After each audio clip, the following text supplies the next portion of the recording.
you can expect if you decide to throw some cash at Oppo for the F9. Now, if you are watching from India, this could be launched in your country as the F9 Pro. It's not entirely certain just yet, as it hasn't officially been launched over there just yet, but over here in the West it should be the F9. We're just going to have a quick flick around and see exactly what you get. So first of all, a lovely bit of protective case action, always good if you're a bit of a butterfingers like us. And a bit of quick start guide action as well, but of course we'll be completely neglecting that as always. Let's get the actual phone out. We'll put that aside for a second because we'll be spending lots of time on that. We'll just check to see what else you get in the box. I'm assuming, basically, yep, charger, and that's your whack pretty much.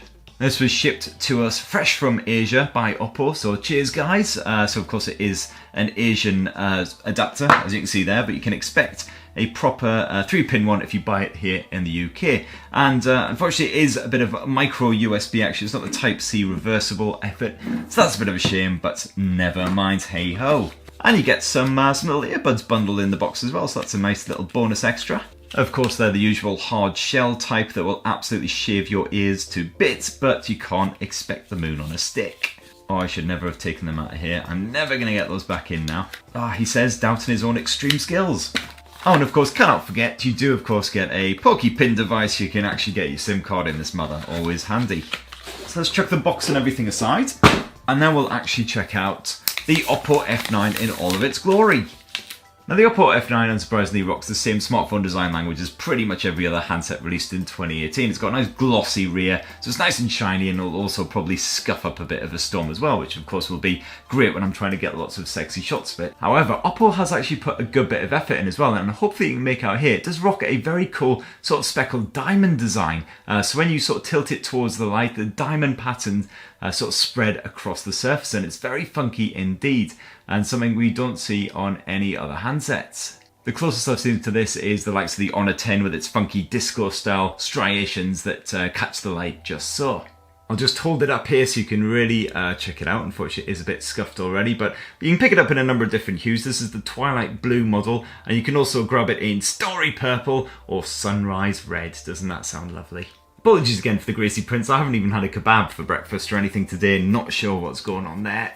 Here on the back you will of course see that there is a fingerprint sensor as well. It's actually pretty much level with the rest of the back of the phone. It isn't sort of indented like you get with a lot of smartphones, so it might possibly be a little bit tricky to pick out when you're just picking up the phone and just blindly fumbling for that fingerprint sensor, but hopefully that won't prove the case. You can just about make out the contours of the edge in there, so we'll be testing it out in full of course. And then looking around the rest of the phone, you basically have your power button here. Down below you do have a headphone jack, which is always good to see. You've got your USB, so old school micro USB unfortunately, your speaker port, and then over on this side you've got your volume buttons and your SIM tray, which also accepts micro SD memory cards, and then that's your whack. Let's just see if we've got any gas in the tank. Yes, beautiful stuff.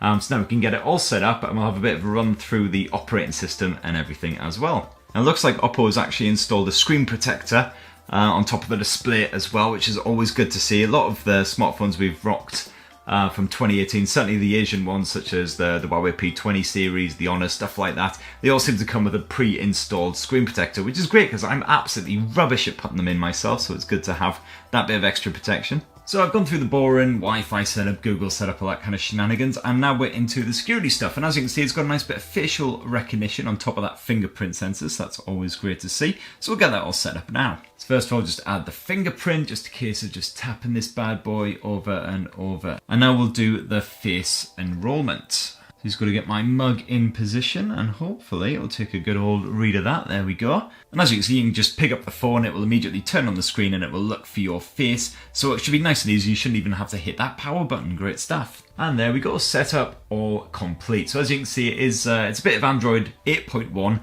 with a bit of Oppo's on Color OS 5.2 sat on top. So that'll add a few extra features and of course change up the whole look and feel of Android. But as you can see, immediately it's a fairly straightforward, familiar experience for anyone who's used Android before, and the likes of Honor smartphones, Huawei smartphones, stuff like that.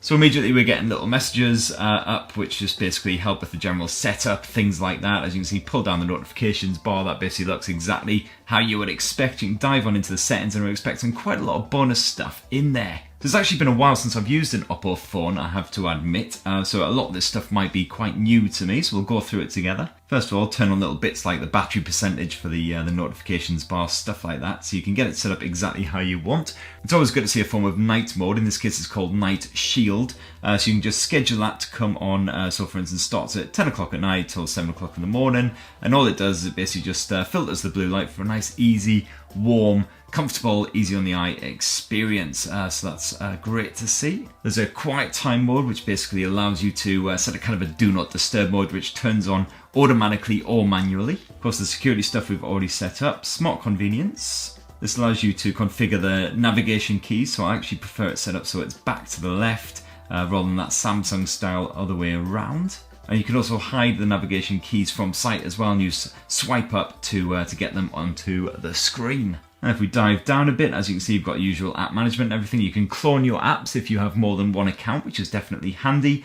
Game space, that's a gaming style mode. So for instance, you'll be able to prevent any notifications from tapping through and really bugging you while you're trying to get your game on. As you can see, you can do graphics acceleration, all kinds of stuff in there as well. And of course, there's a bit of app split screen mode as well, which you can access by dragging 3 fingers up the screen by the looks of it. So let's give that a go. So for instance, we'll dive on into the Opera browser, which is the default web browser on an Oppo handset. And then if we just go like so, there we go, we're into split screen mode, and then we can pick something else to open up side by side. So it's a slightly different way of doing things, but most of the Android features that we know and love should be on there as standard. So that's a little bit about Color OS, but what about the rest of the hardware? So it is of course a 6.3 inch IPS display. It's a full HD plus display as well because it's got stretched 19.5:9 aspect ratio, and it's got of course this funky water drop display design as well, which means up top you do get a notch, but it is a tiny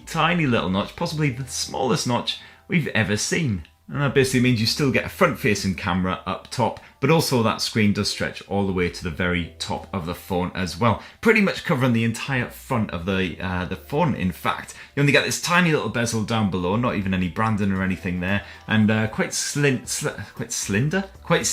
slender bezels down the side. I just managed to combine both of those words into one. Clever me. So far, that IPS panel seems really bright and vibrant. In fact, we can dial up the brightness even further because it's only halfway along. So let's do that. And then, as you can see, yes, so eye-punchingly bright right there. You should have no problem seeing that in daylight. The viewing angles and everything seem pretty solid. Just a slight darkening as you tilt away, but everything remains nice and visible. And those colours are definitely really shining there as well, nice and punchy.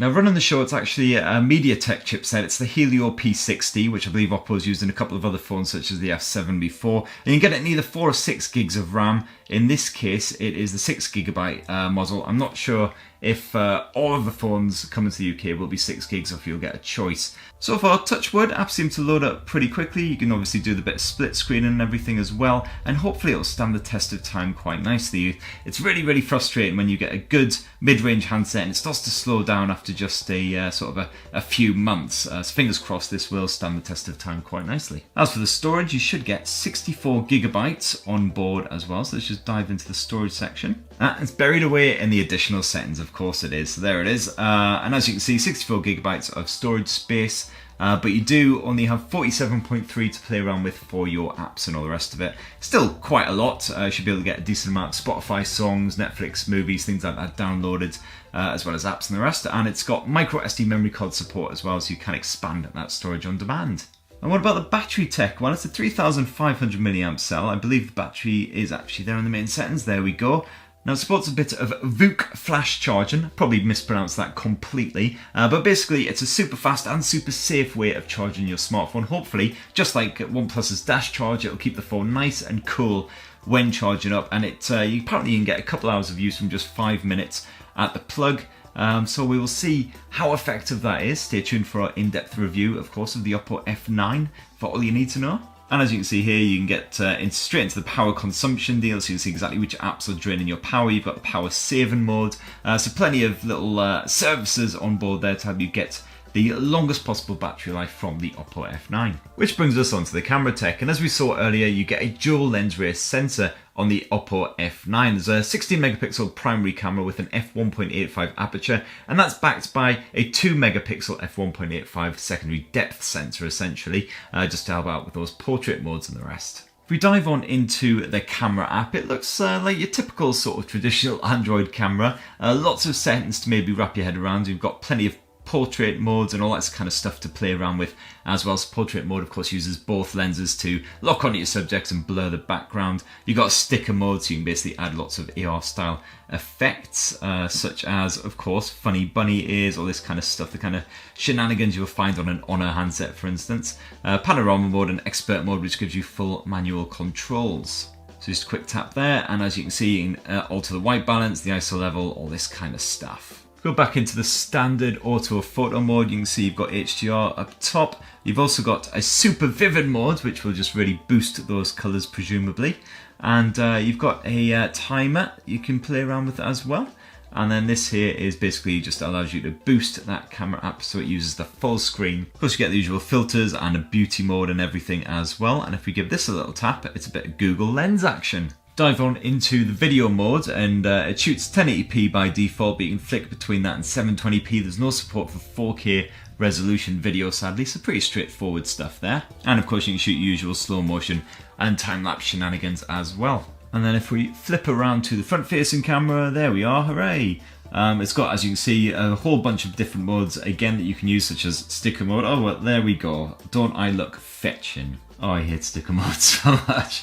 You can, of course, again shoot up to full HD video and a bit of time-lapse action as well. And I believe it's a 25 megapixel front-facing camera with f2.0 aperture lens as well. So hopefully should be sort of alright for your standard everyday conditions. We'll probably struggle a bit in low light. But it certainly seems pretty sure it seems to be doing a pretty good job of following my face about as well. So always handy. And while we're on the subject of that, we'll just see how the facial recognition holds up. So if you just like lift the phone, it should automatically turn on, as you can see there. And then it just says swipe to open. So presumably it's already recognized my mug. Alternatively, of course, you can use that fingerprint sensor. So a quick tap, and as you can see there, you're into your desktop. It's actually pretty quick. Very, very swift. In fact, very little delay whatsoever. So we'll be testing that out in full. Of course, seeing how easy it is to find that, that fingerprint sensor on demand. So that right there is the Oppo F9 unboxed and hands-on review. So stay tuned for in-depth review. Going to be testing out that camera tech, having a good play around. I'll be using it as my full-time personal smartphone. Any questions or comments or anything, let us know in the comments down below. What do you reckon about the Oppo F9? Are you tempted by it? Hoping it's going to come to your particular country? Definitely let us know. It'd be interesting to hear your thoughts. And don't forget to hit that subscribe button, give